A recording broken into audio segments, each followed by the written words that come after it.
La neige tombait sans relâche. Le vent hurlait comme un loup affamé. C'était une nuit glaciale, même à travers les murs épais et les fenêtres closes.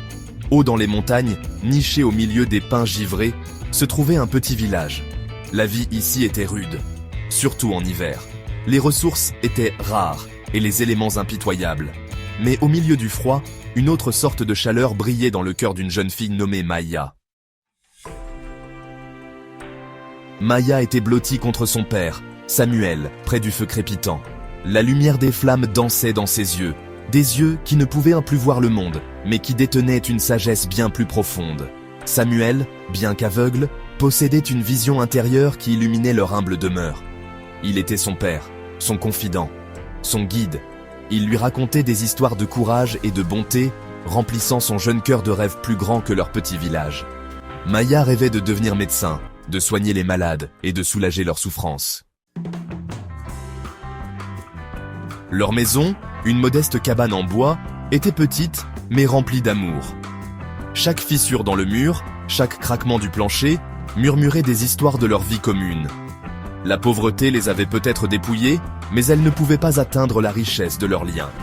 L'arôme de leur maigre dîner, une simple soupe à base d'herbes cueillies, emplissait l'air. Ce n'était pas grand-chose, mais c'était partagé avec amour. Et c'est ce qui faisait toute la différence. C'est dans cette chaleur, à l'abri de l'amour de son père, que Maya osait rêver.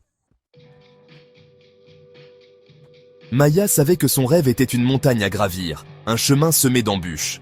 Leur village manquait même d'une école primaire, et l'éducation était un luxe qu'ils ne pouvaient pas se permettre.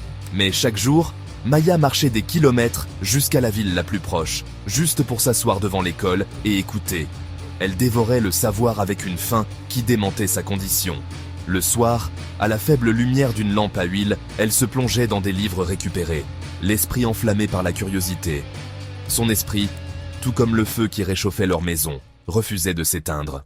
Par une nuit particulièrement rude, le vent hurlait comme une âme en peine, faisant trembler leur petite cabane. La peur scintillait dans les yeux de Maya alors qu'elle se blottissait contre son père. Il sentit son malaise, raconter une histoire, dit-il, sa voix rauque comme un grondement. Et il commença. Il parla de son propre passé, de l'accident qui l'avait privé de la vue. Mais j'avais toujours mon cœur, mon esprit, mon âme.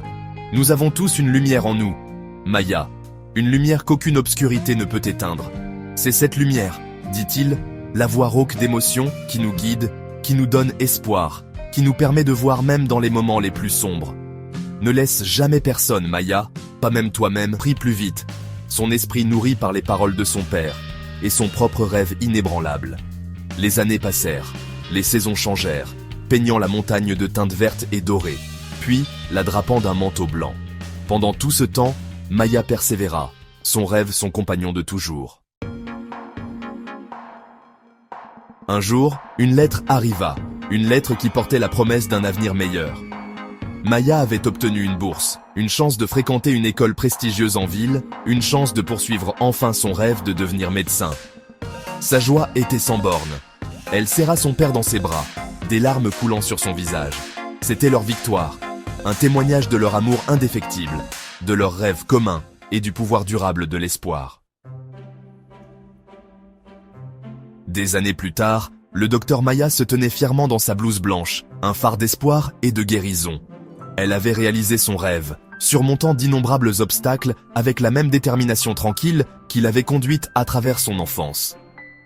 En soignant ses patients, elle gardait les paroles de son père près de son cœur.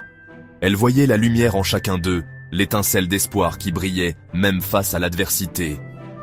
Et dans leurs yeux, elle voyait un reflet du sien, un reflet de la lumière que son père avait allumée en elle il y a tant d'années.